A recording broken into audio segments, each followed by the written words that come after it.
Look at you, playing dress-up like this room can't smell where you came from. Annabeth McLean's smile didn't reach her eyes as she blocked Evelyn Bishop at the silent auction table, fingers pinching the air like Evelyn was something sticky. Evelyn's badge, guest, hung plainly against her gown, but Annabeth read only skin and assumed staff. "You're here to serve, not mingle," Annabeth hissed, loud enough for nearby donors to turn and enjoy it. Evelyn opened her mouth, measured, calm, when Annabeth's palm whipped across her face. The crack snapped heads around. Security stepped in fast, already reaching for Evelyn. Evelyn didn't move, because Annabeth had no idea whose signature controlled their $850 million lifeline. Before continuing, comment where in the world you are watching from and make sure to subscribe because tomorrow's story is one you can't miss. The Crystal Dominion Hotel's grand ballroom sparkled with wealth and pretense. Crystal chandeliers cast golden light across marble floors, while Manhattan's elite mingled between ice sculptures and champagne fountains.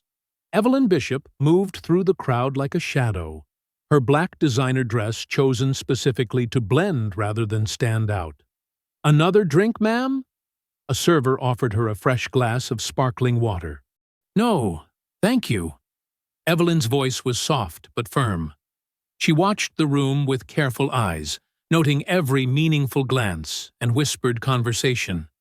Beside her, Nia Dalton maintained a protective presence while pretending to scroll through her phone. "Ms. Bishop," Nia murmured, "Gordon McLean is by the east wall. He's working the Morgan Group for donations." Evelyn observed the McLean patriarch holding court among a circle of nodding executives. His perfectly tailored suit and practiced smile couldn't hide the predatory gleam in his eyes as he extracted promises of support from his audience. "The man never stops selling," Evelyn said quietly. Even at his own foundation's gala. Near the open bar, Annabeth McLean swayed slightly as she gripped her fourth martini. Her designer gown sparkled almost as brightly as her diamond necklace, but her face was flushed with alcohol and thinly veiled contempt. "These events used to have standards," Annabeth complained loudly to anyone within earshot. "Now they let the help wander around like they own the place. It's disgraceful." Evelyn felt Nia tense beside her. "Stay calm," she whispered. "We're here with purpose." They moved toward the silent auction tables, where luxury vacation packages and rare artworks were displayed. Evelyn examined a painting with genuine interest, aware of Annabeth's increasingly agitated glances in her direction. "Excuse me." Annabeth's voice cut through the ambient chatter. She stumbled slightly as she approached. "This area is for donors only. The service entrance is downstairs." The nearby conversations hushed. Evelyn turned slowly, her expression neutral. "I'm a guest, Mrs. McLean. Perhaps you should sit down. You seem unwell." Annabeth's face contorted with rage. "How dare you speak to me that way? Do you know who I am?" "I know exactly who you are." Evelyn's voice remained steady. "And you've had too much to drink." "Security!" Annabeth shrieked, her martini sloshing. "Remove this woman immediately." Two security guards approached uncertainly, noting Evelyn's obvious wealth and poise. Before they could speak, Annabeth stepped forward, her lips curled in disgust. "People like you need to learn their place." The slap echoed through the suddenly silent ballroom. Evelyn's head barely moved, but the red mark bloomed instantly on her dark skin. Phones emerged from pockets. Gasps rippled through the crowd. Annabeth smirked, expecting submission. Instead, Evelyn calmly turned to the nearby MC's podium. The microphone made a soft squeal as she lifted it. "Good evening, everyone." Her voice filled the room, clear and controlled. "I'm Evelyn Bishop, CEO of Virion Technologies. Mrs. McLean seems unaware that tomorrow our companies were meant to sign an $850 million merger agreement." Gordon McLean's head snapped up from across the room, his face drained of color. "We're meant to," Evelyn continued, "because as of this moment, that deal is terminated. Effective immediately." The silence shattered.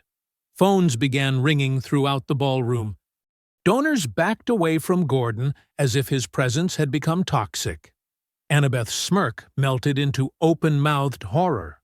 "Thank you for the lovely evening." Evelyn replaced the microphone with deliberate care. Security guards stepped aside, no longer certain who they should be protecting. "You can't do this!"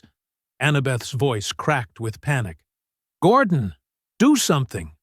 Gordon McLean was already pushing through the crowd, his face purple with rage. "Bishop, stop right there! You're making a terrible mistake." Evelyn walked unhurried toward the exit, her heels clicking steadily on marble. Nia held the heavy door open, a small smile playing at her lips. "Ms. Bishop!" Gordon's shouts echoed behind them. "You're throwing away millions.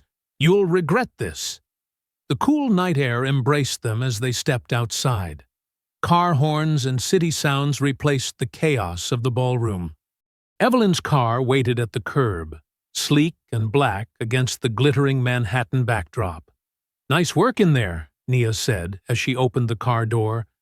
"Though I think you just started a war." Evelyn touched her cheek where Annabeth's hand had struck. The sting was fading, but the memory of her sister Danica burned stronger than ever. "No, Nia. I just finished one they started long ago." Through the hotel's revolving doors, they could still hear Gordon McLean's angry voice competing with the growing sounds of pandemonium. Camera flashes sparked like lightning through the windows. The carefully orchestrated gala had descended into exactly the kind of scandal the McLeans had spent decades trying to avoid. Nia slid into the driver's seat while Evelyn settled in the back, her posture perfect despite the evening's events. As they pulled away from the curb, neither woman looked back at the destruction they'd left in their wake. The black limousine glided through Manhattan's nighttime streets, its interior silent except for the soft hum of the engine. Evelyn sat motionless, her face illuminated by passing streetlights. Nia stared at her from the facing seat, her expression a mix of shock and admiration. "I've never seen anything like that," Nia finally said, breaking the silence. "The look on Annabeth McLean's face when you took that microphone?" Evelyn's fingers brushed her cheek where the slap had landed. "Call Marcus. Emergency board meeting in 30 minutes. Virtual attendance is fine. At this hour? McLean's people are already moving. We need to be faster." Evelyn's phone buzzed continuously with notifications. "The video's spreading." Nia pulled out her tablet, fingers flying across the screen. "Already trending on Twitter. McLean Gala and Evelyn Bishop are competing for the top spot." Back at the Crystal Dominion, chaos had erupted. Through their network of contacts, updates poured in. Gordon McLean was cornered by major donors threatening to pull their support. Annabeth had dissolved into tears, loudly insisting there had been a misunderstanding, while security escorted her to a private room. "The Morgan Group just withdrew their 8-figure pledge," Nia reported, reading from her phone. "3 other foundation partners are reconsidering their position." "Good." Evelyn's voice was steel. "Send the board the gala footage. All angles. I want them to see exactly what happened before we meet." Within an hour, the slap video had gone viral. News outlets picked it up, running breathless headlines. "Tech merger implodes after racist attack," and "McLean Foundation Gala ends in violence." Social media exploded with frame-by-frame analysis of Annabeth's expression, Evelyn's composure, the shocked faces of Manhattan's elite. The emergency board meeting split dramatically. Half the directors were furious about the cancelled merger, demanding to know why Evelyn would throw away nearly $1 billion over personal pride. The other half sat in stunned silence as they watched the footage again and again. "This isn't about pride," Evelyn told them calmly. "Look at the Q3 reports I sent last week. Mlan Holdings is overextended. They needed this merger to secure financing for their West Coast expansion. Without us, they'll miss their loan conditions next month. You knew this would happen? One director asked. I've known who they are for 15 years, Evelyn replied. I was waiting for them to show everyone else. Around midnight, Gordon McLean appeared on Bloomberg, his usual polished demeanor cracking under pressure. He stammered through explanations about his wife's medication interaction with alcohol, promising that the McLean Foundation remained committed to diversity. The hosts pressed him about past discrimination complaints. He ended the interview abruptly. Annabeth had vanished from public view, whisked away by the family's crisis management team. But the damage was done. Her slap had shattered decades of carefully maintained appearances. The limousine carried them through the city's empty streets to Evelyn's penthouse office. Floor-to-ceiling windows offered a panoramic view of twinkling city lights. Nia arranged coffee and documents, while Evelyn studied Mlan Holdings' financial records on multiple screens. Look at this, Evelyn pointed to a complex web of shell companies. Their entire Pacific Rim development project depends on our security infrastructure. Without the merger, they'll have to rebuild from scratch. Months of delays, millions in cost overruns. You weren't just protecting the merger deal, Nia realized. You were gathering ammunition. For 15 years, I've watched the McLeans crush anyone who challenged them. Evelyn's voice was quiet, but intense. They hide behind lawyers and PR firms, but underneath it's all rot. Tonight, Annabeth showed everyone what they really are. And now we show them what I really am. Evelyn pulled up more documents. Their Asian partnerships are already nervous about the delays. Their Middle Eastern investors hate public scandals. By morning, their stock will start dropping. The board won't fight you on this anymore, Nia said. Not after seeing the video. The board doesn't matter. I'm done being silent. Done playing their game. Evelyn's eyes were fixed on the city below, where news tickers were already displaying headlines about the gala. The McLeans think money and connections make them untouchable. They're about to learn differently. Her secure tablet chimed softly at 3:47 a.m. A new message appeared, heavily encrypted. It's time, like we planned. K. The morning sun crept through the automated blinds of Evelyn's 45th floor penthouse office, painting golden stripes across her desk. She hadn't moved from her chair in hours, hadn't even tried to sleep. Her coffee had gone cold, untouched. The small USB drive felt heavy in her hands. The label was faded, written in her careful handwriting from 15 years ago. Danica. Evelyn's thumb traced over her sister's name. You don't have to watch it again, Nia said softly from the doorway. Yes, I do. Evelyn plugged in the drive. The video quality was poor, standard definition from 2008, but Danica's face filled the screen. She was 23, beautiful, full of life. This was recorded 3 days before her arrest. I'm scared, Evelyn. Danica's voice crackled through the speakers. Carter McLean, after the party, he followed me to the parking garage. I said no. I fought back, but... She broke down, shoulders shaking. Evelyn's hands clenched as the memories flooded back. The frantic midnight call, Danica's torn dress, the bruises. Then, just days later, police at their door with a warrant, planted drugs in Danica's car, paid off witnesses claiming she was dealing at the McLean party. The video continued. Annabeth McLean came to see me, Danica whispered.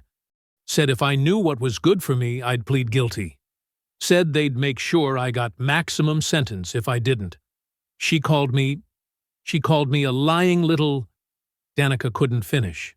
Evelyn paused the video, Danica's tear-stained face frozen on screen. She remembered the sham trial. 3 years into Danica's sentence, the inmate altercation that ended her life. The official report claimed Danica had started it. The security footage from that day mysteriously disappeared. I focused on success, Evelyn told Nia, her voice tight. Built Virion from nothing. Told myself that beating them at their own game was enough. That staying quiet was smart. She stood, walking to the window. Below, news vans clustered around the building. The morning shows were already dissecting last night's gala footage. But you weren't just building a company, Nia said. You were building leverage. The merger would have forced Mlan Holdings to implement real diversity policies, open their books, change their culture. Evelyn's reflection stared back at her, steel in her eyes. When that failed, we moved to Plan B. Her secure phone buzzed. A message from Kendra. 1150 Park, Unit 12B. Come alone. The Midtown apartment building was understated but exclusive. Perfect for someone who wanted to hide in plain sight. Evelyn found Unit 12B and knocked 3 times, then twice. Kendra Shaw opened the door. The former Mlan Holdings executive had changed in the 5 years since leaving the company. Her designer suits were replaced by practical clothing, her signature red hair now brown and cropped short. You cut your hair, Evelyn said. Easier to spot a tail when you change your look regularly. Kendra ushered her inside. The apartment was sparse, just basics and multiple computer screens. I saw the gala footage. You okay?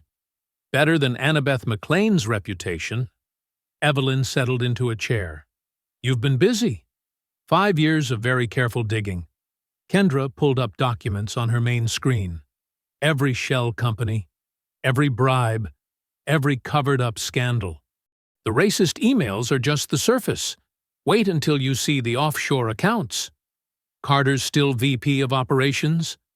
Daddy's golden boy. Kendra's face hardened. Still assaulting women at parties.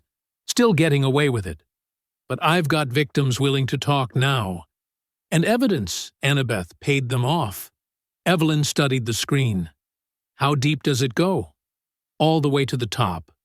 Gordon Mclane personally signed off on discriminatory lending practices.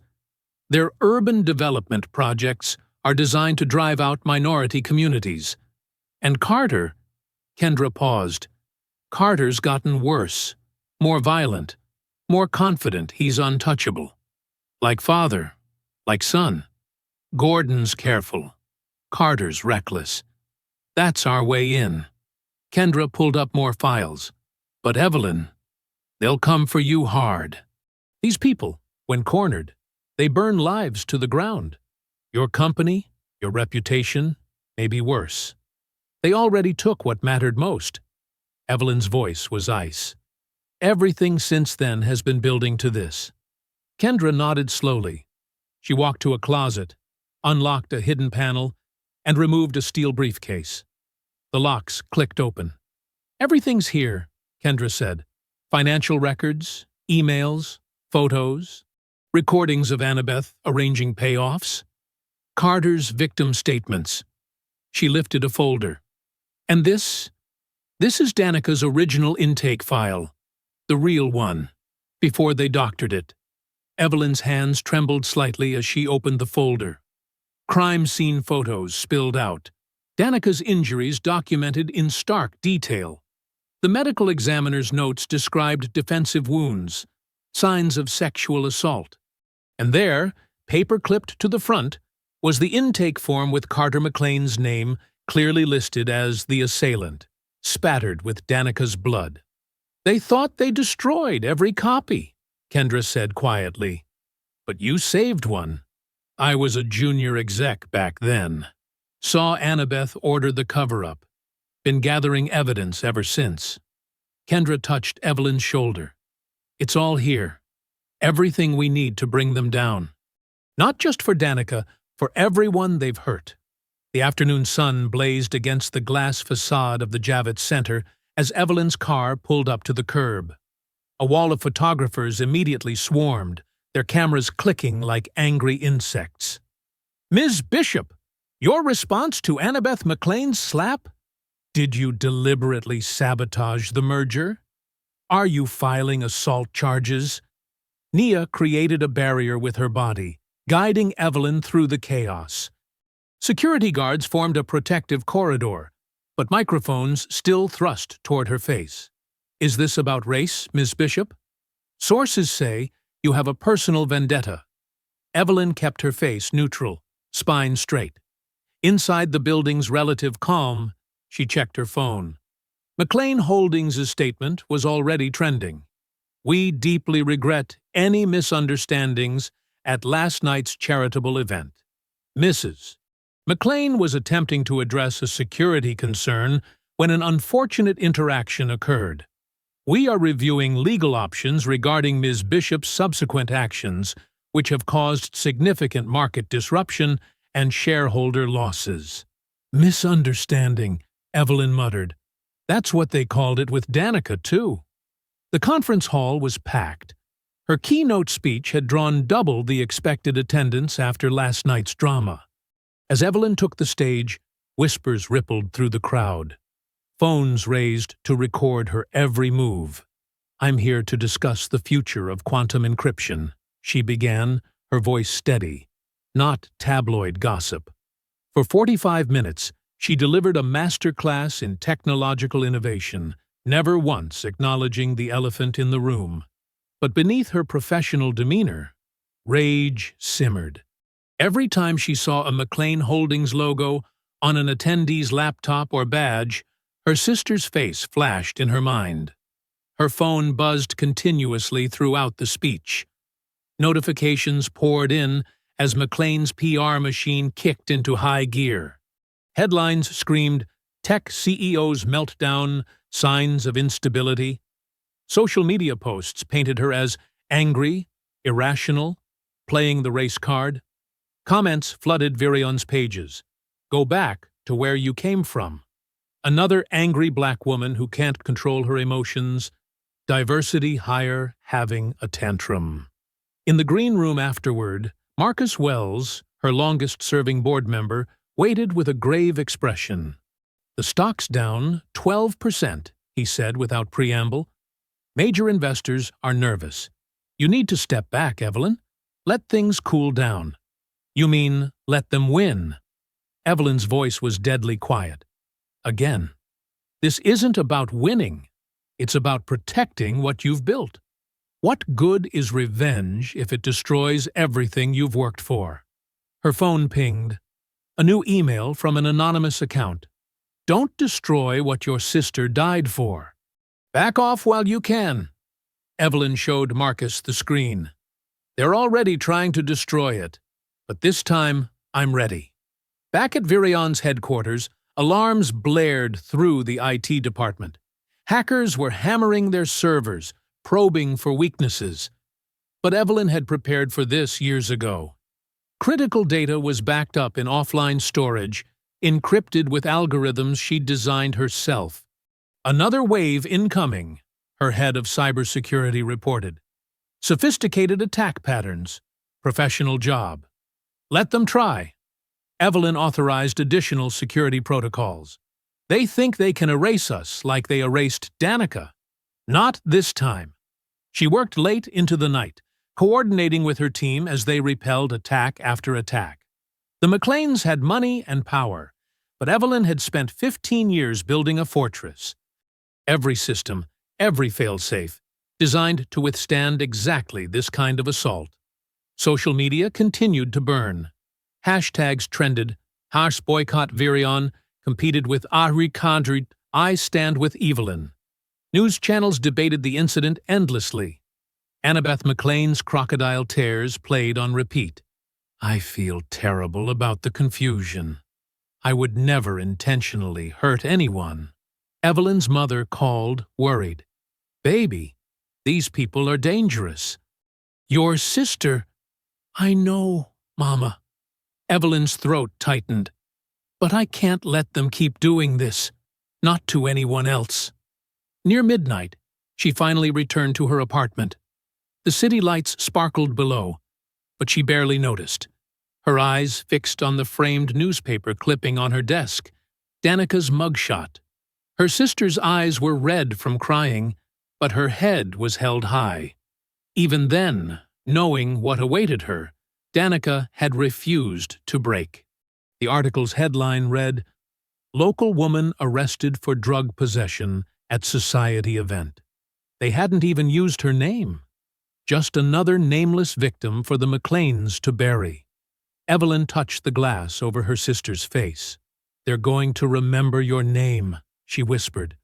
"Every one of them." The next morning's gray dawn crept over the city as Evelyn's armored SUV descended into the depths of an abandoned parking structure beneath an old factory building. Naya drove, constantly checking the mirrors while Evelyn studied blueprints on her tablet.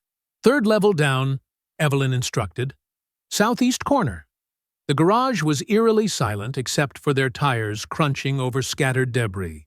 A lone figure emerged from behind a concrete pillar, Kendra Shaw, wearing a tailored business suit that couldn't quite hide the gun holster at her hip. "You weren't followed?" Kendra asked as they pulled up. "Clean route," Nia confirmed, stepping out to scan the perimeter. "But we should move fast." Kendra opened a weathered briefcase on the hood of the SUV. 15 years of Gordon McLean's dirty work.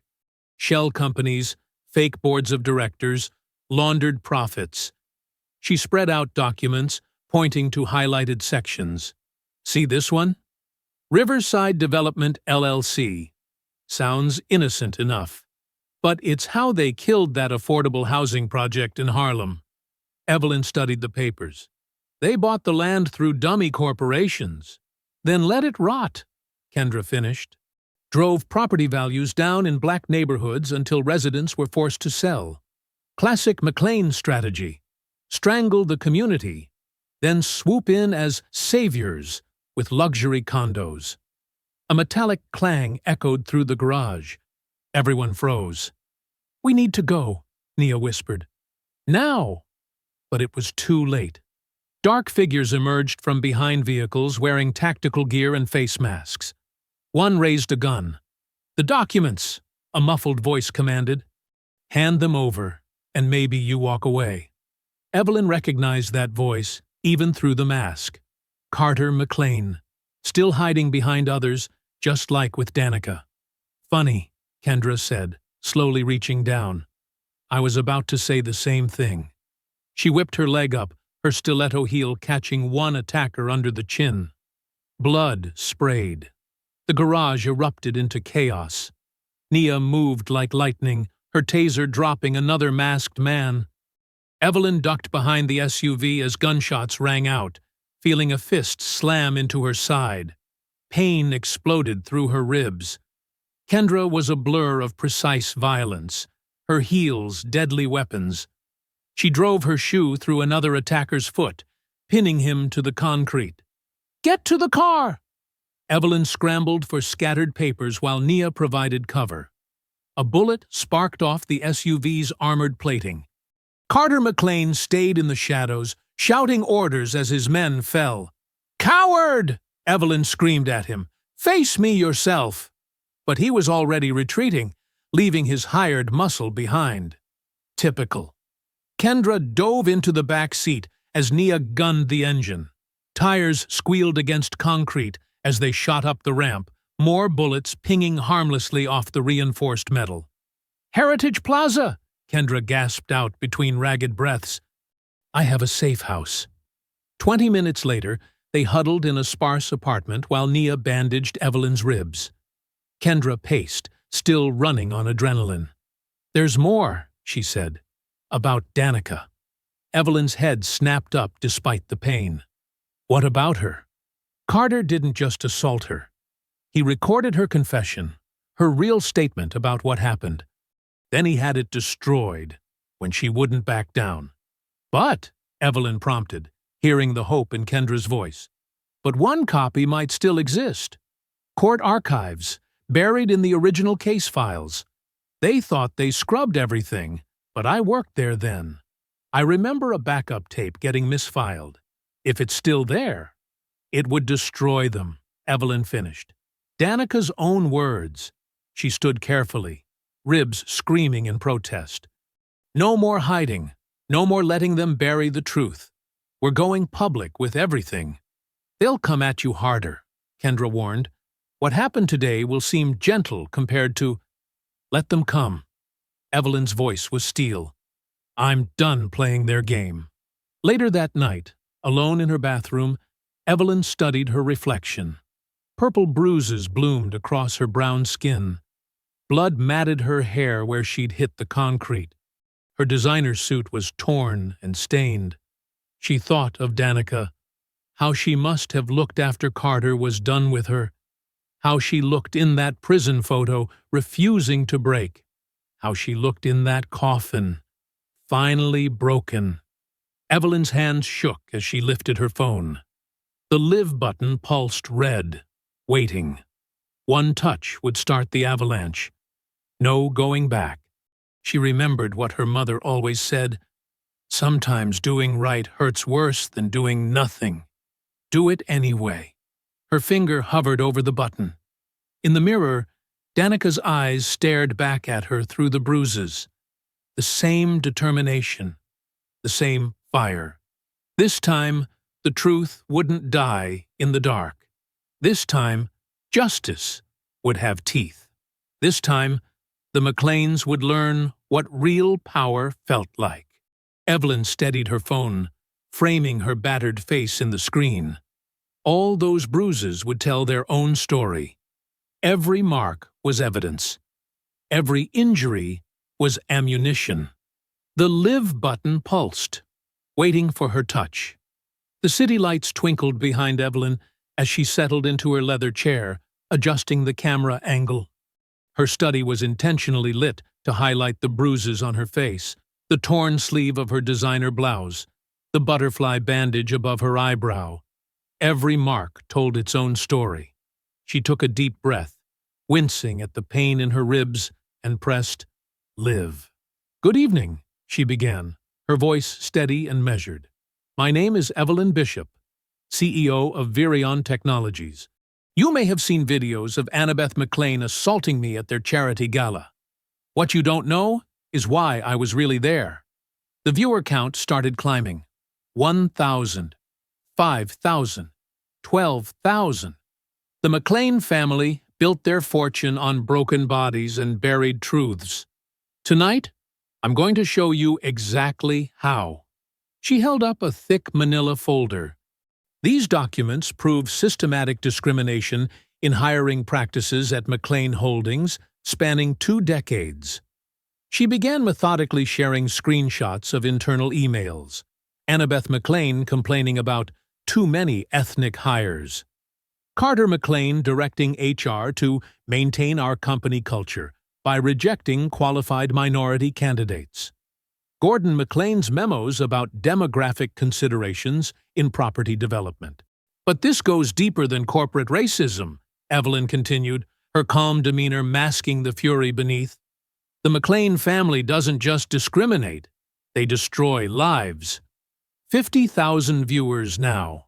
75,000. The numbers kept climbing. She pulled up property maps of Harlem.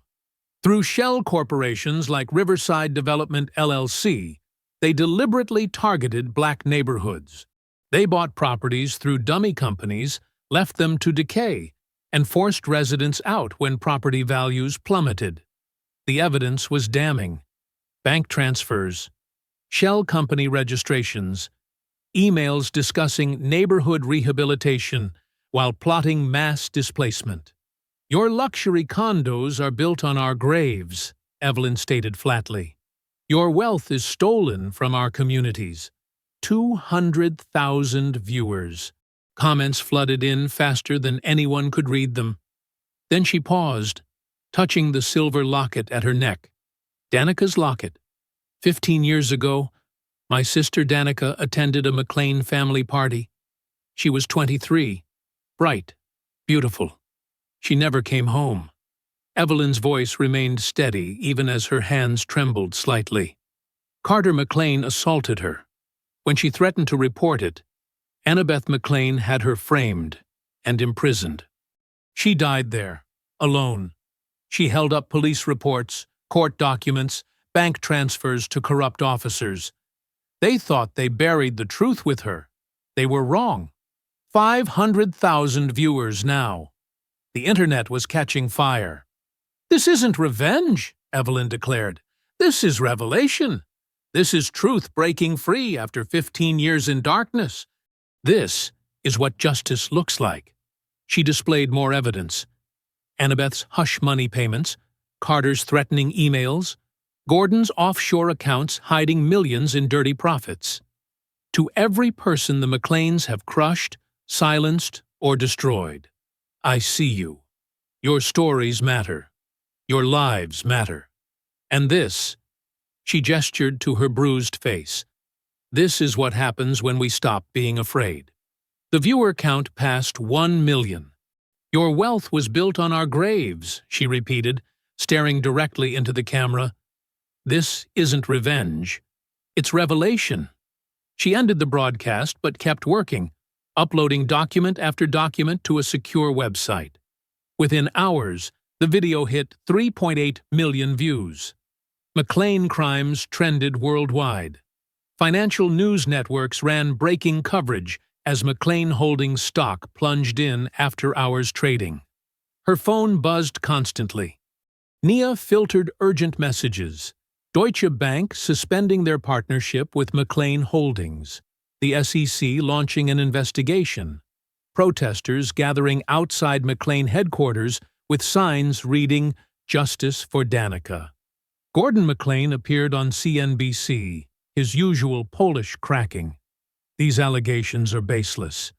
Ms. Bishop is clearly unstable. We will pursue legal action." But the evidence was already spreading. Impossible to contain. Years of corruption exposed in a single night. Then came the message that made Evelyn's heart stop. A former court clerk. "I remember that confession tape. Check storage box 47B. Case number 2008 CR 1142. They missed one." Danica's voice might still exist. Her truth, preserved despite everything they'd done to bury it. Outside Evelyn's building, the crowd grew larger. Signs bearing Danica's name. Chants demanding justice. The revolution she'd started was spreading through the streets. Her ribs ached as she stood, but Evelyn walked to her private elevator anyway. The doors opened to the lobby, where her security team waited. "Ms. Bishop," her head of security warned, "it's not safe out there." "It was never safe," she replied. "That's the point." The glass doors slid open. The crowd's roar washed over her like a wave. Hundreds of faces turned toward her, phones raised to capture the moment. Evelyn stepped into the night air, feeling the energy of the crowd. These weren't just protesters. They were witnesses. Every person here was ensuring the truth couldn't be buried again. She lifted her fist toward the sky, ignoring the pain in her side. The bruises on her face caught the streetlights. She was done hiding damage, done being silent. The crowd's answering roar shook the streets, echoing between buildings. Signs waved. More fists rose. Danica's name echoed in the chants. This wasn't just about one woman's assault anymore. This was about every victim the McLeans had silenced, every life they'd crushed, every truth they'd tried to bury. Tonight, those truths were breaking free. Tonight, justice had teeth. And this was only the beginning. Morning sunlight filtered through the grimy windows of the Queen's Courthouse archives. Evelyn adjusted her dark wig, while Nia kept watch near the entrance, pretending to study old property records. Kendra, wearing thick-rimmed glasses and a court clerk's badge, led them through rows of metal filing cabinets. "Box 47B should be in the back section," Kendra whispered, consulting a hand-drawn map. Pre-digital records from 2008. The archives smelled of dust and forgotten paper. Their footsteps echoed off concrete floors as they navigated the maze of shelves. Each drawer held hundreds of lives, reduced to case numbers and manila folders. "Here." Evelyn's fingers traced the numbered labels. 47B. The drawer squealed as she pulled it open. Nia kept checking her phone. "Security's still on their normal rotation. But we need to hurry. Kendra and Evelyn began methodically checking files. Case number 2008 CR 1142. Their fingers left trails in the dust. Minutes stretched into an hour as they searched. Found it! Evelyn's voice was barely audible. She held up a thick folder, hands trembling slightly. Inside was a stack of court documents, and, at the bottom, a VHS tape in a cracked plastic case. State's evidence. Bishop, D. Recorded statement, read the faded label. We need to move, Kendra urged. Carter's people could show up any. Going somewhere, ladies? They spun around. A man in plain clothes blocked the aisle, badge glinting on his belt. His hand rested casually on his holstered gun. Just doing some research, Kendra said smoothly, but the officer's eyes were fixed on the tape in Evelyn's hands. Mr. McLean said, you might try something like this. He stepped forward, reaching for Kendra's arm. That evidence is part of a sealed case. Hand it over. Don't touch me. Kendra tried to pull away, but his fingers dug into her bicep. Last chance, he growled. Or I'll... The burst of pepper spray caught him directly in the face. He stumbled backward, cursing and clawing at his eyes. Evelyn lowered the small canister, expression cold. Run! They bolted past him, footsteps thundering through the archives. The officer's shouts echoed behind them, along with the sound of him crashing into shelves. Nia held the emergency exit door open. They burst into the morning sun, sprinting across the parking lot to their waiting car. Kendra slid behind the wheel, while Evelyn clutched the tape to her chest in the back seat. Go! Go! Nia urged, as another officer emerged from the building. Tires squealed as they peeled out of the lot. Kendra took a series of rapid turns through side streets, making sure no one followed. That was too close, Nia said, watching the rearview mirror. He'll report the theft. Can't steal what was legally submitted as evidence, Kendra countered. We just borrowed it temporarily. They drove to a small media preservation studio in Brooklyn, owned by one of Kendra's trusted contacts. The owner, an older man with kind eyes, took one look at their faces and asked no questions. VHS to digital transfer? Give me an hour. He disappeared into his workspace with the tape. Evelyn paced while they waited, unable to sit still. After 15 years, she was about to hear her sister's voice again, about to learn the full truth of what happened that night.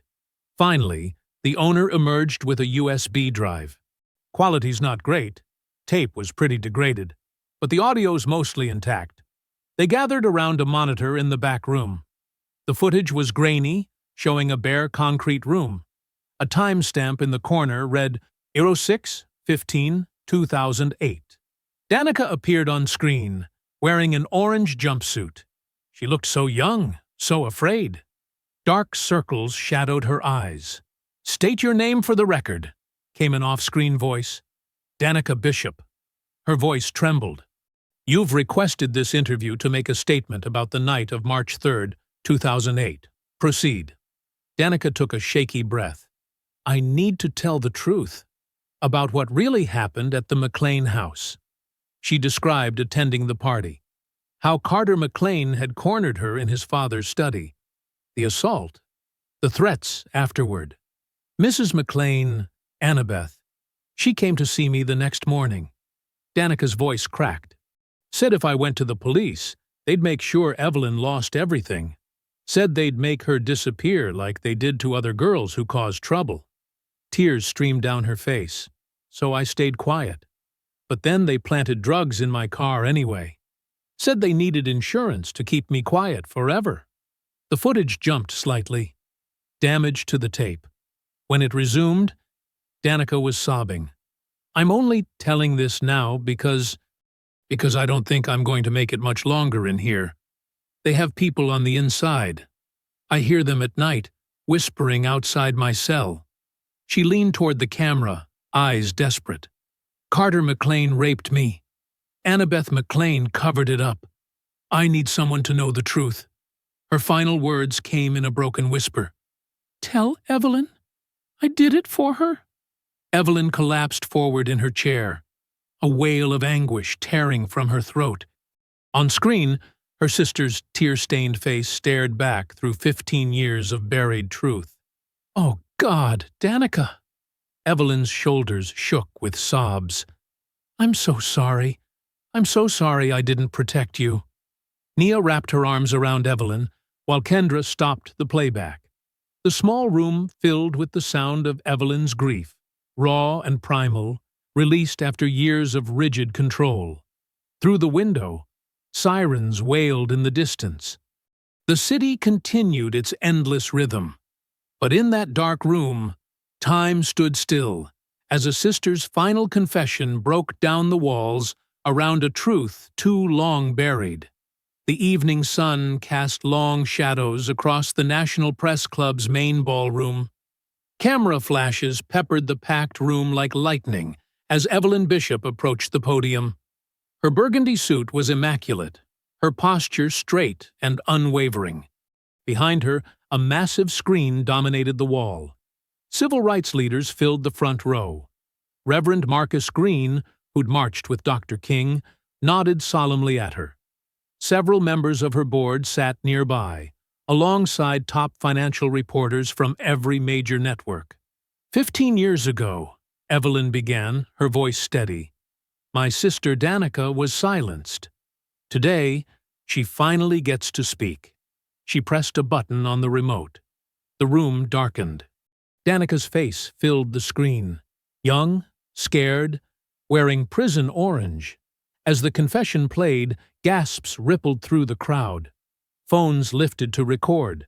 Several reporters covered their mouths in shock. When Danica named Carter McLean as her attacker, the room erupted. Cameras clicked frantically. Reporters shouted questions. But Evelyn held up her hand, demanding silence. "Let her finish," she commanded. "Let my sister be heard." They watched as Danica detailed Annabeth's threats, the planted evidence, the systematic cover-up. When she spoke her final words, "Tell Evelyn, I did it for her." Many in the audience were openly weeping. The lights came up. For a moment, perfect silence held. Then chaos erupted. "Ms. Bishop, how long have you had this evidence? Will you press charges against Carter McLean? Did Gordon McLean know about the cover-up?" Evelyn raised her voice above the din.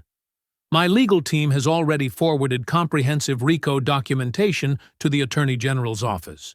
The evidence suggests decades of organized financial crime within Mlan Holdings, including money laundering, witness intimidation, and systematic discrimination. More shoots, more flashes. We have proof linking shell corporations to at least 12 other assault cover-ups," she continued. Kendra Shaw, former Mlan Holdings executive, is testifying before a federal task force as we speak. Reverend Green stood up. "This isn't just about one family's crimes. This is about power being used to crush those deemed expendable. No more." The civil rights leaders around him rose in solidarity. Phones buzzed as news alerts went out. Justice for Danica began trending within minutes. Outside, the crowd of protesters swelled. Their chants echoed through the building's walls. "Arrest Carter now! Arrest Carter now!" Evelyn's phone vibrated. A text from Nia. Carter's private jet just filed an emergency flight plan to the Cayman Islands. Federal marshals are en route to intercept. Another message popped up. A viral video showing Annabeth McLean being escorted out of the Metropolitan Club. Former socialite friends turned their backs as she passed. Someone threw a drink in her face. "Murderer!" they shouted. "Prison for the McLeans." The questions continued for over an hour.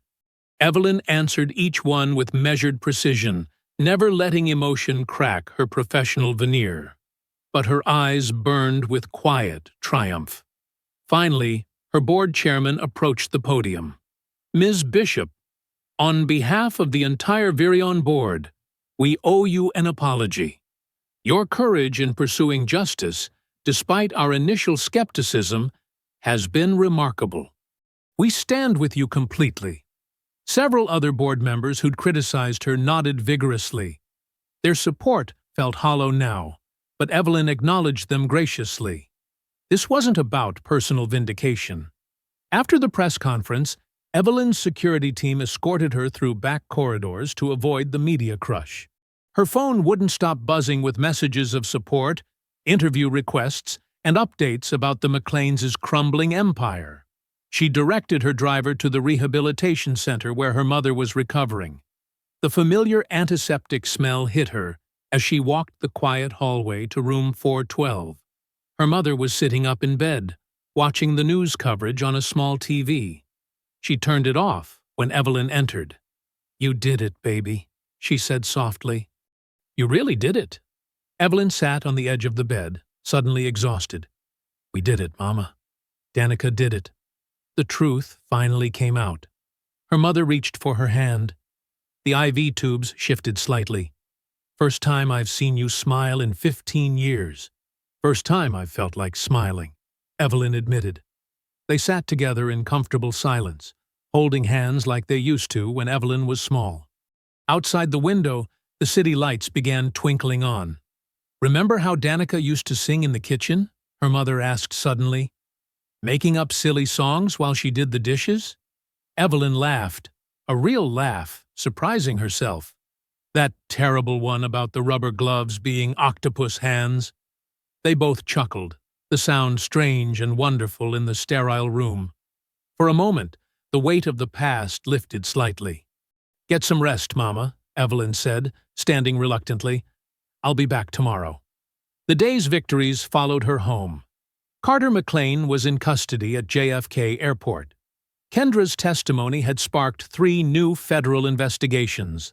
Justice for Danica was the top trending topic worldwide. In her penthouse, Evelyn finally allowed herself to relax. She changed into silk pajamas, made chamomile tea, and climbed into bed. Her phone showed 8:47 unread messages. She set it to Do Not Disturb. The city hummed outside her windows as she settled against the pillows, emotional exhaustion seeping into her bones. For the first time in 15 years, she felt something like peace. The phone buzzed once more, breaking through the Do Not Disturb setting. An emergency alert. Evelyn reached for it sleepily. The message read, "Fire, Bishop Residence." The phone slipped from Evelyn's trembling fingers. She lunged out of bed, nearly tripping over her silk pajamas. Her childhood home, where her mother's nurse stayed during recovery, was burning. "No, no, no," she whispered, yanking on jeans and grabbing her keys. Her private elevator opened to reveal Nia, already there, phone pressed to her ear. "Emergency services are en route. Your security team's 4 minutes out." They raced through the lobby. Evelyn's driver had the car running. She jumped in before he could open the door. "Break every traffic law," she ordered. Red and blue lights pulsed against the night sky as they approached her old neighborhood in Queens. The modest 2-story house where she and Danica had grown up was now a blazing skeleton against the darkness. Flames licked out of shattered windows. Black smoke billowed up. Evelyn stumbled out of the car. "My mother? Where's my mother?" A paramedic grabbed her arm. "Critical condition. St. Mary's Hospital. They're working on her now." Through the chaos, Evelyn saw her mother's nurse being treated for smoke inhalation. The woman was sobbing. It came through the kitchen window. A bottle with fire. "I couldn't." Fire investigators were already examining the scene. One called Evelyn over to show her the remains of a Molotov cocktail. The glass had mostly melted, but the rag reeked of accelerant. "Professional job," he said grimly.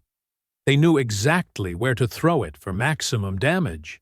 Evelyn walked through what remained of her childhood home in a daze. The kitchen where Danica used to sing. The living room where they did homework. The stairs they slid down on cardboard boxes. All ash now. Something crunched under her foot. She bent down and picked up a charred picture frame. Through the cracked, soot-stained glass, she could make out herself and Danica at her high school graduation. Their mother stood between them, beaming with pride. "Ms. Bishop!" Nia's voice was urgent. "Look at this." On the only intact exterior wall, spray-painted in dripping red, "Silence or ash." Evelyn's hands began to shake. Not from fear, from rage. "Get me to the hospital." The next hours passed in a blur of beeping machines and grim-faced doctors. Her mother was in critical condition. Severe smoke inhalation, second-degree burns. They had her stabilized. But the next 24 hours would be crucial. Evelyn sat by the bed, holding her mother's bandaged hand. Dawn was breaking outside the window when heavy footsteps entered the room. "Evelyn Bishop?" a stern voice said. She turned. 3 police officers stood in the doorway, accompanied by men in dark suits. "You're under arrest for inciting public violence and cyber-sabotage against Mlan Holdings." "What?" Evelyn stood up. "That's absurd. We have evidence you planted false documents and manipulated social media to create civil unrest." One of the suits stepped forward, flashing an FBI badge. "Your attack on a legitimate business has caused millions in damages." "This is harassment," Nia protested, pulling out her phone. "I'm calling our lawyers." "Ma'am, step back," an officer warned. They grabbed Evelyn's arms, clicking handcuffs around her wrists. She didn't resist. She wouldn't give them the satisfaction. "My mother is critically ill," she said coldly. "I need to stay with her. You can take that up with the judge." They started leading her out. Nia was frantically calling their legal team. Hospital staff watched in shock as they paraded Evelyn through the corridors. Outside, news cameras were already waiting. Someone had tipped them off. The flashbulbs exploded as they pushed her toward a police car. Her hair was still messy from sleep. She wore no makeup, but she held her head high. "Ms. Bishop, any comment on the charges? Did you fake evidence against the Mclanes? What about the fire at your mother's house?" They shoved her into the back seat. Through the window, she saw Nia fighting to get closer, screaming something about rights and lawyers. At the precinct, they took her fingerprints and mugshot. She said nothing without counsel present. They put her in a holding cell, still in her hastily thrown-on clothes from the night before. Hours passed. Through a small TV in the common area, she saw Gordon Mclan giving a press conference. He looked polished and concerned, every inch the wronged businessman. "While these events are tragic, we believe in the system," he said smoothly. "Justice will prevail. Mrs. Bishop's campaign of lies and manipulation must end before more people get hurt." The cell was freezing. Evelyn sat on the hard steel bench, her arms wrapped around herself. Her eyes were red from smoke and unshed tears. Her hands shook slightly, from cold, from fury, from fear for her mother. But her jaw was clenched tight. They thought this would break her. They thought she would crumble like their other victims. They were wrong. She thought of Danica in a cell like this, alone and afraid. She thought of her mother fighting for life in that hospital bed. She thought of Kendra's bruises, of countless others the Mclanes had crushed. The guard walked past, rattling his keys. "Lawyer's been denied access till morning," he said with a smirk. "Guess you'll have to get comfortable." Evelyn said nothing. She stared straight ahead, her mind already working, planning, calculating. They'd taken her phone, her freedom, nearly her mother. But they couldn't take her resolve.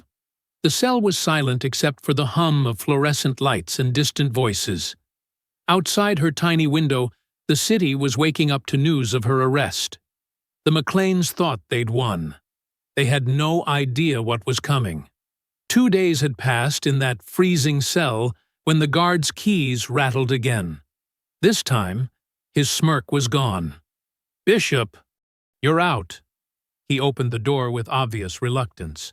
Evelyn stood slowly, her muscles stiff from the hard bench. Her lawyer waited in processing, along with a tall, elegant woman in a tailored suit, Veronica Hayes, CEO of Hayes Ventures, and Evelyn's former mentor. Emergency bond hearing, her lawyer explained, handing over release papers. Judge Watkins was very interested in the timing of your arrest. Veronica's eyes were sharp with controlled anger. Cars waiting. We need to talk. Outside, reporters swarmed like hungry wolves, but Veronica's security team carved a path through them to a waiting Mercedes. Once inside, Evelyn finally let out a shaky breath. How much was bail? She asked. $2 million. Veronica waved it off like pocket change. But that's not what you need to worry about. Check your phone. Evelyn's temporary replacement phone lit up with hundreds of notifications. Her heart stopped when she saw the headlines. Virion Board votes to remove Bishop as CEO. Tech titans fall from grace. Police investigate Bishop for racketeering. They did it while I was in holding, Evelyn said quietly. Couldn't even wait 48 hours. Your chief financial officer led the vote. 7 board members sided with him. Veronica's voice was tight with disgust. They're calling it an emergency preservation of shareholder value. Through the tinted windows, Evelyn watched her city pass by. The same streets where she'd built her empire, where she'd promised Danica she'd make something of herself. Now it was all ash, just like her mother's house. Mom? She asked. Stable. Still sedated, but the doctors are optimistic. Veronica hesitated. Your penthouse was raided this morning. They had a warrant. Claimed they were looking for evidence of corporate espionage. Evelyn closed her eyes. They won't find anything. Everything important is somewhere else. Good. Because we're going somewhere else, too. The car turned onto a private road in Westchester, winding through old-growth trees until they reached a sprawling estate. Colonial architecture, perfectly manicured grounds, old money written in every brick. The kind of place that had probably never welcomed someone who looked like Evelyn. Until Veronica bought it. Inside, 8 women waited in a wood-paneled study. Evelyn recognized each face. Patricia Chen, media mogul. Diana Williams, civil rights attorney. Regina Torres, real estate developer. Carol Bennett, retired federal judge. And more, each one a power player who'd broken barriers and built empires. No one spoke as Evelyn entered. They didn't need to. Their presence said everything. We've been watching, Veronica said simply. We've seen this playbook before. Rich white family thinks they can destroy a black woman who dared to challenge them. They use their money, their connections, their pet politicians, but they've never faced someone like you, Patricia added, or all of us. Evelyn set her briefcase on the mahogany table, the one Kendra had given her before everything exploded. She'd kept it safe through her arrest, hidden where the McLeans would never think to look. Everything's here, she said, opening it. Their entire trust infrastructure, shell companies, offshore accounts, dummy corporations, real estate holdings registered to their housekeepers' dead relatives. She spread out documents like battle plans. This property development is registered in Panama, but the money flows through Qatar. This one's hidden under their gardener's name. He died in 1987, but they're still using his social security number. Diana Williams picked up a file, her legal mind already dissecting weaknesses. Multiple violations of RICO statutes, tax fraud, wire fraud, election finance violations through these fake PACs. And this. Evelyn pulled out Danica's prison badge, preserved in a plastic sleeve. This is why they're terrified. Not just of me, of all of us. Because we know, we remember, we don't go away. She pinned the badge to her wrinkled blouse. The photo showed Danica's face, young and frightened, but her eyes still fierce. "I don't need your help," Evelyn said quietly. "I need your power, your influence, your reach. I need every connection, every favor, every piece of leverage you've earned. Because this isn't just about the McLeans anymore." She stood straight, her voice finding its strength again. "This is about every girl like Danica, every woman they thought they could silence, every empire they thought they could steal." The room was absolutely still. These women hadn't gotten where they were by being sentimental. They dealt in cold, hard strategy. But they also knew the truth. You could play their game, follow their rules, build everything they said you should, and they'd still try to burn it all down the moment you became a threat. "What do you need?" Veronica asked. Evelyn began pointing to specific documents. "Patricia, I need your media outlets to start digging into these shell companies. Diana, draft RICO complaints for each jurisdiction where they operate. Regina, analyze every property transaction for housing discrimination patterns." She moved around the table, assigning tasks like a general deploying troops. These women didn't need to be convinced or inspired. They needed targets, strategies, objectives. "They think I fell," Evelyn said, touching Danica's badge. "Let's show them what rising looks like." Dawn crept over Veronica Hayes's Westchester estate, painting the wood-paneled study in soft amber light. The assembled women had been working through the night, their determination burning brighter than their fatigue. Empty coffee cups and half-eaten pastries littered the massive oak table, where tablets displayed complex financial records and legal documents. Evelyn stood at the head of the table, her posture straight despite her wrinkled clothes and the weight of the past few days. Veronica Hayes sat to her right, scrolling through documents with laser focus. Kendra Shaw, still sporting bruises from the garage attack, occupied the left. Nia worked her tablet with fierce efficiency, while 6 prominent black women CEOs studied their own screens with practiced precision. "Before the gala," Evelyn began, her voice clear and steady, "I made arrangements, the kind you make when you know they'll try to take everything." She nodded to Nia, who distributed digital copies of a trust document. 49% of Virion Technologies was transferred into an irrevocable trust. "Smart," Veronica commented, scanning the document. "Triggered by removal under duress. The trustees are all here in this room," Evelyn continued, "plus 5 others who've faced similar attacks from white corporate raiders. I chose people they'd never suspect of working together." Patricia Chen, the media mogul, looked up from her tablet. "This is beautifully constructed. They can't touch it without exposing their own illegal practices." "The board thinks they won by forcing me out," Evelyn said, bringing up a series of charts on the main screen. "But they forgot to read their own company bylaws. Article 7, Section 3 specifically prohibits emergency removal of a founder without a supermajority of shareholders." Diana Williams, the civil rights attorney, allowed herself a small smile. "And with 49% voting as a bloc, they can't reach that threshold," Nia finished, her fingers flying across her keyboard. "The trust paperwork is already filed with the SEC, time-stamped and ironclad." Kendra shifted in her seat, wincing slightly from her injuries. "I've prepared my full testimony about Carter McLean.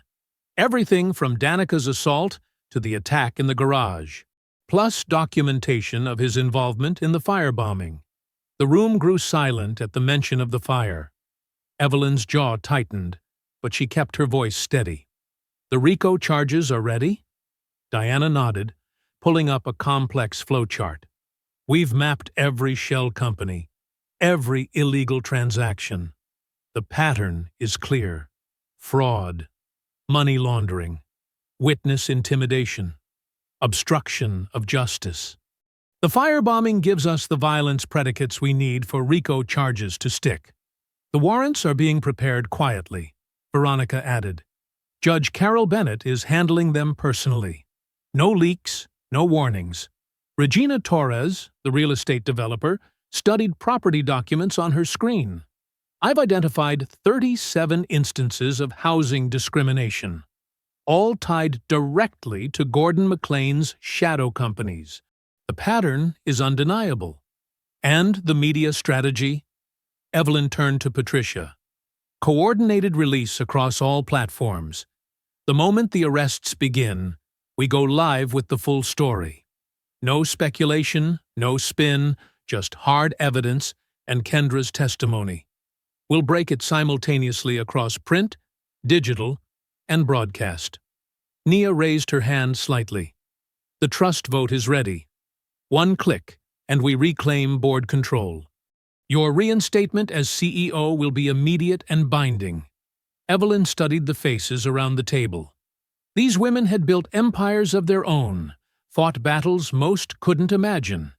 Now they were united, weapons drawn, ready for war. Review the sequence, she commanded. I want 0 gaps they can exploit. Veronica stood, taking control of the main display. 5 a.m. Trust files, SEC documents, asserting voting rights. 5:15.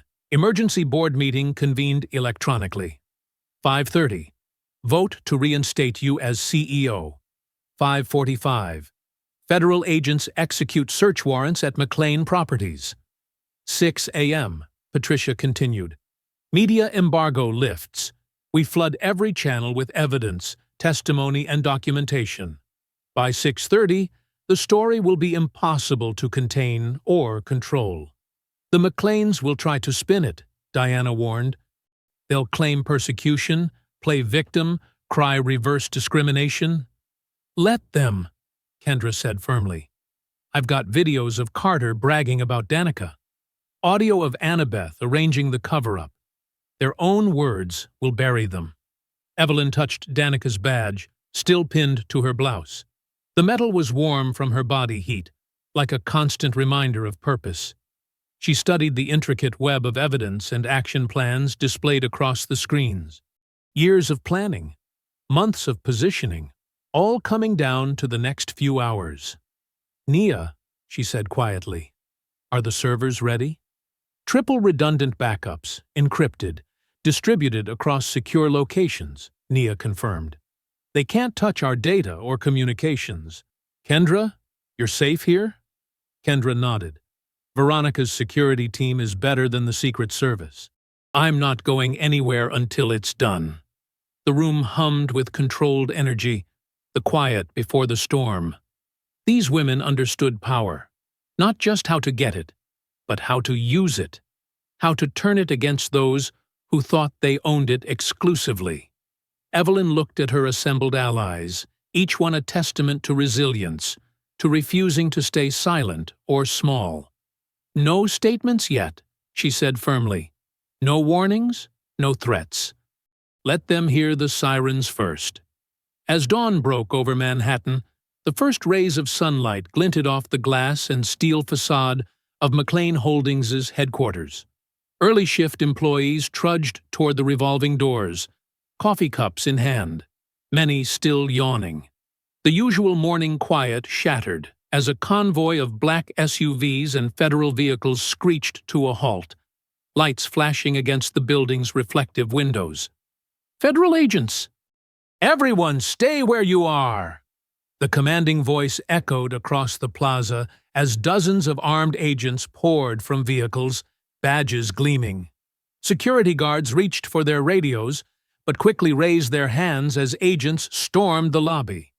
Employees froze mid-step, spilling coffee and dropping briefcases. Some fumbled for phones, recording as agents methodically secured the entrance. This is a federal raid pursuant to warrant number 2749. B, announced the lead agent, holding up documentation. All employees are to step aside and present identification. This building is now under federal control. Teams of agents moved with practiced efficiency, sweeping floor by floor. In the server room, tech specialists began downloading and securing data. Financial crimes investigators wheeled out boxes of documents from the accounting department. The click of handcuffs echoed through corner offices as executives were detained for questioning. On the top floor, Gordon McLean stood at his floor-to-ceiling windows, watching the chaos unfold 40 stories below. His hands trembled slightly as he poured himself a scotch. "Gordon McLean!" The office doors burst open. "Federal agents! Hands where we can see them!" The crystal tumbler slipped from his grasp, shattering on imported marble. Gordon turned slowly, his face ashen. "Do you have any idea who I am?" "Yes, sir. You're under arrest for wire fraud, racketeering, and conspiracy." An agent approached with handcuffs. "You have the right to remain silent." Across town, in a luxury high-rise overlooking Central Park, Carter McLean stuffed cash and documents into a leather duffel bag. Sweat beaded on his forehead as he grabbed a passport from his safe. A clever forgery he'd prepared years ago. The elevator dinged. "No, no, no," he muttered, rushing for the fire escape. But agents were already there, weapons drawn. "Going somewhere, Mr. McLean!" Carter dropped the bag, raising his hands. "I want my lawyer. I'm not saying a word without—" "Save it," the agent cut him off, roughly securing the cuffs. "We've got your recorded confession about the Bishop girl and the firebombing. You're done talking." Meanwhile, at the exclusive Orchid Day Spa in the Hamptons, Annabeth McLean reclined in a massage chair, cucumber slices over her eyes. The spa's sound system played gentle ocean waves until heavy footsteps interrupted the peaceful atmosphere. "What is the meaning of this?" Annabeth demanded as the cucumbers were knocked aside.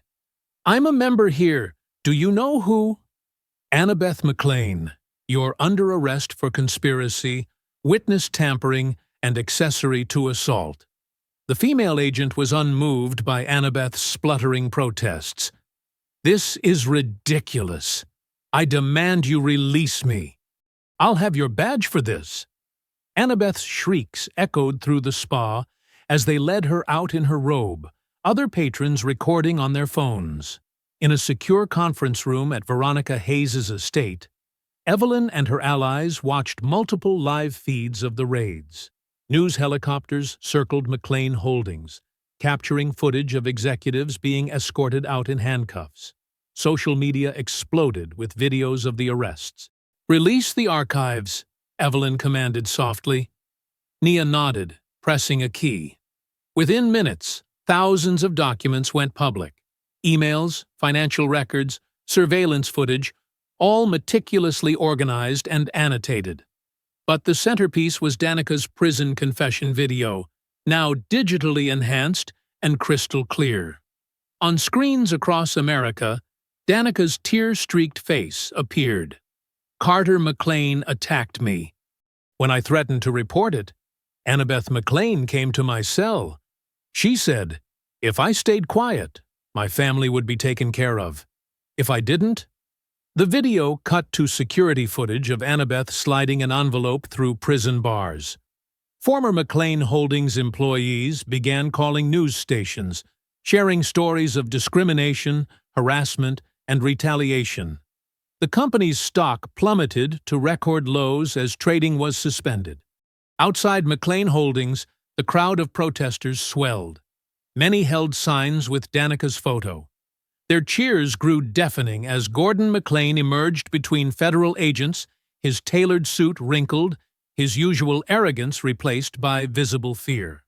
"Ms. Bishop," Nia reported, checking her tablet, "the prosecutor just confirmed Carter McLean's direct involvement in the arson attack on your mother's home. They found payment records and text messages ordering the hit." Evelyn's hands clenched, but her voice remained steady. "Show me Carter." The main screen switched to live footage outside his building. Carter McLean, disheveled and panic-stricken, was being walked to a waiting police cruiser. His designer clothes couldn't hide his trembling. News cameras swarmed, reporters shouting questions. For a brief moment, Carter looked directly into the nearest camera. His eyes were wild, searching, as if he could see through the lens to all the people watching his downfall. Then, like a switch being flipped, the fight drained from him. His shoulders slumped. He ducked his head and allowed himself to be placed in the back of the cruiser. 3 weeks had passed since the raids. Inside the federal district court in Lower Manhattan, every wooden bench creaked under the weight of spectators. Journalists filled the left side, their pencils poised. Civil rights activists and corporate whistleblowers packed the right. Armed marshals stood at every exit. Evelyn Bishop sat in the front row beside Kendra Shaw, both women dressed in crisp suits. Neither spoke. They didn't need to. The evidence would speak for itself. "The court calls Kendra Shaw to the stand," announced Judge Patricia Martinez, her voice cutting through the tension. Kendra rose, squeezed Evelyn's shoulder, and walked to the witness box. After being sworn in, she faced the crowded courtroom with unwavering resolve. "Ms. Shaw, please describe your role at Mlan Holdings," the prosecutor began. "I was Executive Vice President of Operations from 2015 to 2021, Kendra stated clearly. "I oversaw internal processes, including HR and compliance. And during that time, what patterns of behavior did you observe?" Kendra's testimony unfolded like a methodical dissection of corruption. She detailed systematic discrimination in hiring, describing how qualified minority candidates were flagged with red dots in the computer system. She revealed meetings where Gordon McLean explicitly ordered demographics reports to ensure certain floors remained prestigious enough. And what about incident reports involving Carter McLean? There were 17 harassment complaints filed internally, Kendra recalled. All were marked resolved within 24 hours. The complainants were either terminated or transferred to remote offices. The defense attorney tried to paint Kendra as a disgruntled ex-employee, but her documentation was immaculate. Every claim was backed by saved emails, recorded conversations, and notarized affidavits from other witnesses. Next came the fire investigators. Chief Marshal Davidson approached the stand carrying sealed evidence bags. "The accelerant used in the Bishop residence arson," he testified, holding up a charred container, "matches this specialized compound purchased by McLean Security Services 2 days before the attack." He displayed purchase orders bearing Carter McLean's signature. The courtroom murmured. Evelyn's jaw tightened as she remembered her mother's hospital room. Then came the moment everyone had been dreading and anticipating: Danica's prison footage. The lights dimmed. A projector hummed to life. The image showed a young woman in an orange jumpsuit, her face bruised but dignified. "State your name for the record," said an off-screen voice. "Danica Bishop." Several jurors visibly flinched at how young she looked. One elderly woman dabbed her eyes. "Please describe the events of June 15, 2008. Danica's voice trembled, but remained clear as she recounted the assault at the McLean summer house. How Carter cornered her in the pool house. How she fought back, scratching his face. How security dragged her away while she screamed for help. And what happened next? "Mrs. McLean, Annabeth, came to see me in jail," Danica continued. "She said if I stayed quiet, my family would be protected. If I didn't," she broke down, crying. The video cut to security footage from the prison. Annabeth McLean, elegant even in the harsh fluorescent lighting, slid a thick envelope through the bars. Her voice was perfectly preserved by the prison's audio system. "Be smart, dear. This can all go away. Or it can get much, much worse. Your sister has such a promising future. Would be a shame to ruin it." In the present-day courtroom, Annabeth McLean slumped in her chair, her usual poise shattered. Gordon stared straight ahead, expressionless. Carter buried his face in his hands. During cross-examination, Carter cracked under the prosecutor's relentless questioning. "Did you assault Danica Bishop. I... Carter glanced at his mother, who had always protected him. But she couldn't help him now. Yes, he whispered. Then louder, yes. But Mom said she'd handle everything. She always handled everything. And the arson attack on the Bishop residence? I didn't mean... Carter choked on a sob. It wasn't supposed to hurt anyone, just scare them. Gordon McLean tried to maintain his corporate demeanor during his testimony, but the prosecution's evidence was overwhelming. They displayed board meeting minutes where he authorized payments to shell companies that funded the cover-ups. His signature appeared on transfers that coincided with police department donations after Danica's arrest. Mr. McLean, did you approve these payments? Those are routine business matters, Gordon deflected. Routine business matters that coincidentally aligned with every instance of your son's misconduct? Gordon's careful facade cracked. I protected my family's interests. That's what a father does. After 4 hours of deliberation, the jury returned. The forewoman stood, hands shaking slightly, as she read the verdicts. On the count of sexual assault, we find the defendant Carter McLean guilty. On the counts of conspiracy and witness tampering, we find the defendant Annabeth McLean guilty. On the counts of racketeering and fraud, we find the defendant Gordon McLean guilty. Judge Martinez's gavel cracked like thunder. For sentencing, this court orders the following: Carter McLean, 15 years in federal prison. Annabeth McLean, 8 years for conspiracy and corruption. Gordon McLean, house arrest pending appeal, with immediate forfeiture of all Mlan Holdings assets pending investigation. The courtroom erupted in muffled reactions. Reporters rushed for the exits. Annabeth collapsed into sobs. Carter stared blankly ahead as marshals approached with handcuffs. Through it all, Evelyn sat perfectly still. Then, slowly, deliberately, she released the breath she'd been holding for 15 years. Her exhale carried the weight of decades, of silence, of rage, of grief, of vindication. Kendra reached for her hand. Neither woman moved as the courtroom slowly emptied around them. Evening shadows stretched across the courthouse steps as camera flashes pierced the dimming light. A forest of microphones jutted forward from the assembled media crowd. The air crackled with anticipation. After the historic verdict, everyone wanted to hear from Evelyn Bishop. Wearing a tailored navy suit that radiated quiet power, Evelyn approached the podium with measured steps.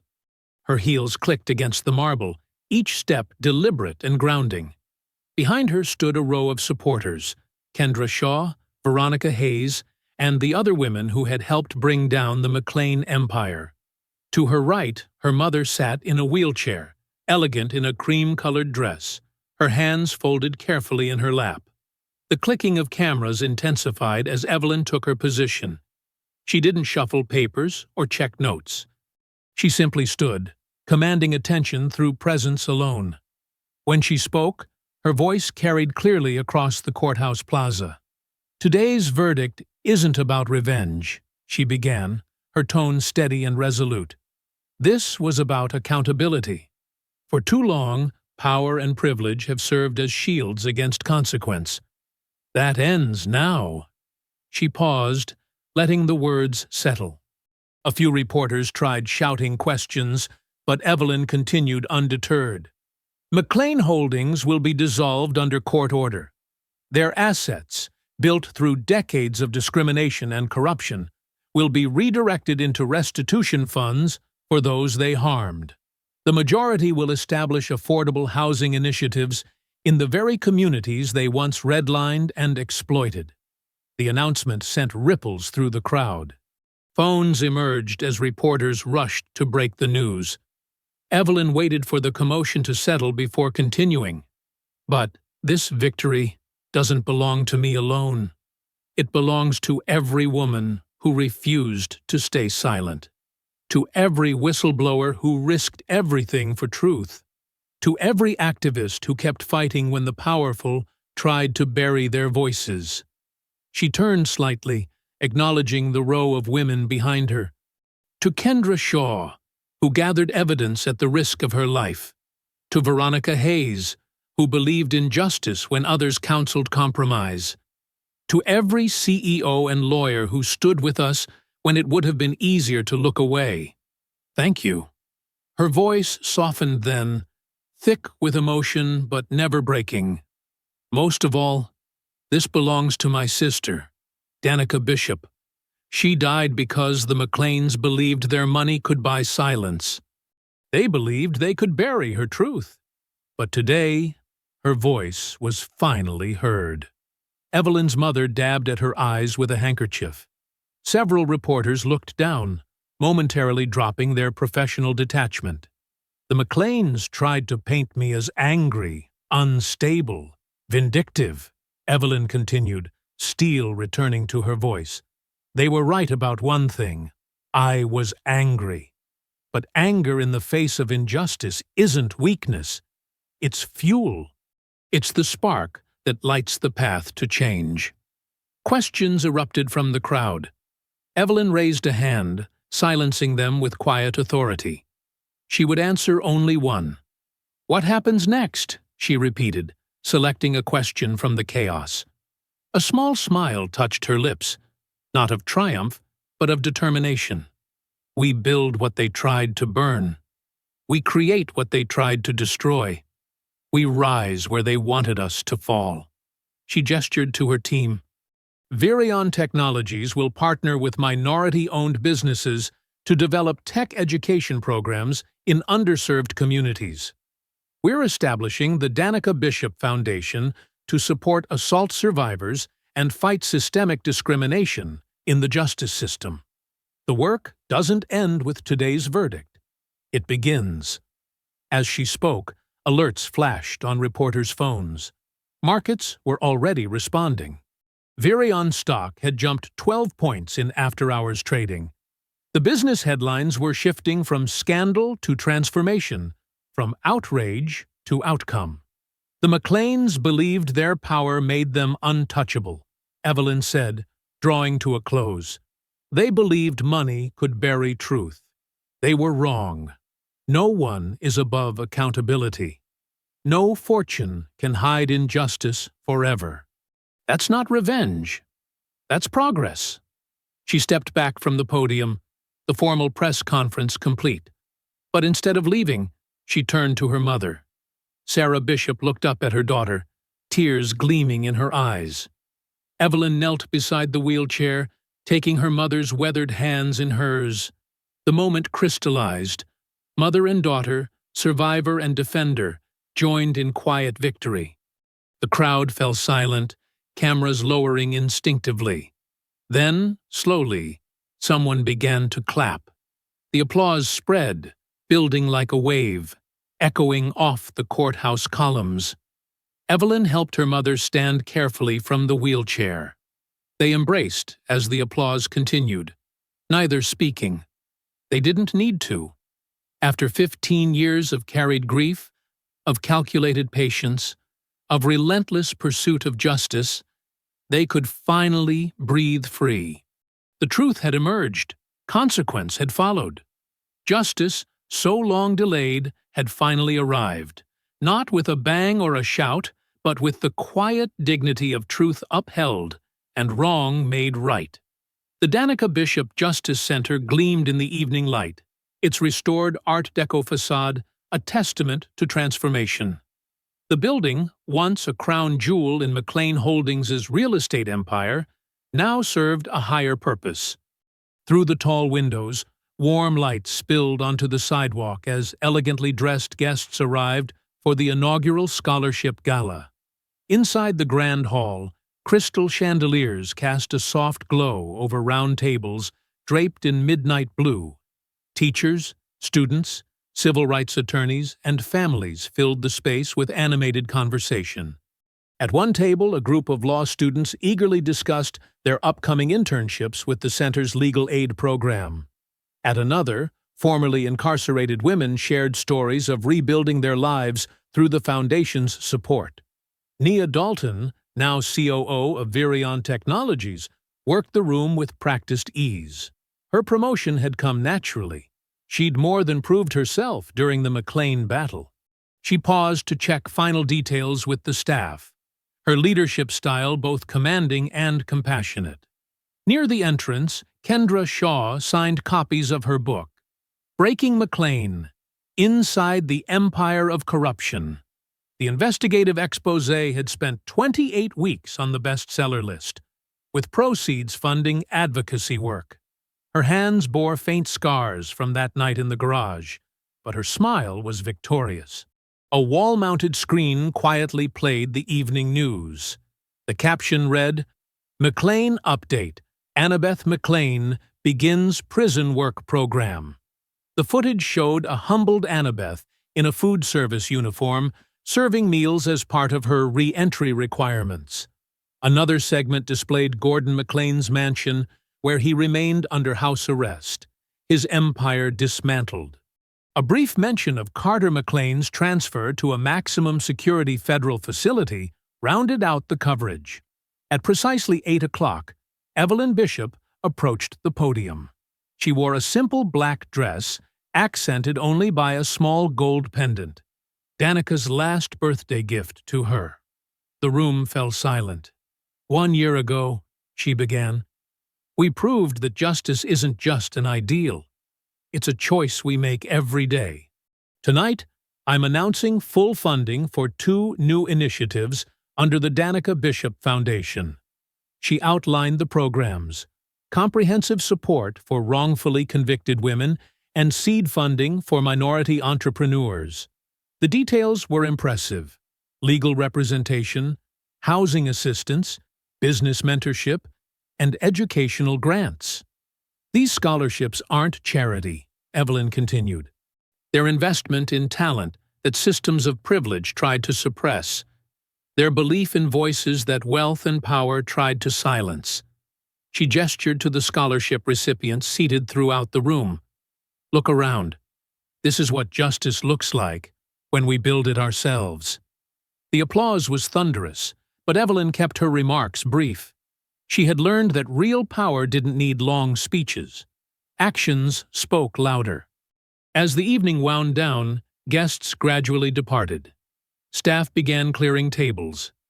Nia coordinated the cleanup with quiet efficiency, pausing only to give Evelyn a knowing nod before heading out. Evelyn walked the halls alone, her heels echoing on the marble floors. The building held shadows of its past: ornate moldings, imported marble, brass fixtures. But its soul had been transformed. Where Mlan Holdings once plotted luxury developments that would displace communities, classrooms now taught civil rights law. Former executive suites housed non-profit organizations. The basement vault had become an archive of social justice history. She stopped at the central atrium, where a bronze plaque caught the dim light. It bore Danica's name and likeness, along with a simple inscription: Justice is not given. It is built brick by those who refuse to accept its absence. Evelyn traced the letters with her fingertips. There were no tears. She had cried enough in private moments. Instead, she felt the steady burn of purpose. The system hadn't saved Danica. It had failed her at every turn, corrupted by money and prejudice. But from that failure, Evelyn had forged something new. The Justice Center wasn't just a building or a foundation. It was a blueprint for change.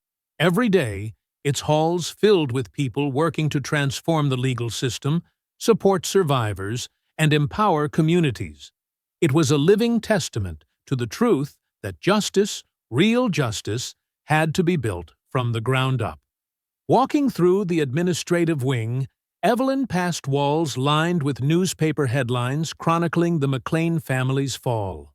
They weren't displayed as trophies, but as reminders, proof that no power was truly untouchable when faced with organized resistance and documented truth. She reached the main entrance, where a security guard waited respectfully. Through the glass doors, the city lights sparkled against the darkening sky. Evelyn took one last look at the transformed space. The guard handed her the keys, solid brass, weighty with responsibility. Her fingers closed around them as she remembered another night. Another key. The one to her first apartment after Danica's death, when she'd promised herself she would find a way to make things right. She hadn't known then what form that justice would take. She only knew she wouldn't stop until she found it. The lock clicked shut, with satisfying finality. Evelyn stepped onto the sidewalk, her posture straight, her stride purposeful. No photographers documented this moment. No reporters sought quotes. This wasn't about headlines anymore. This was about the quiet, relentless work of building something lasting from the ashes of injustice. She walked into the night, each step grounded in hard-won victory. Behind her, the Justice Center stood as a beacon, its lights gradually dimming but its impact growing stronger with each passing day. If you enjoyed the story, leave a like to support my channel and subscribe so that you do not miss out on the next one. On the screen, I have picked 2 special stories just for you. Have a wonderful day.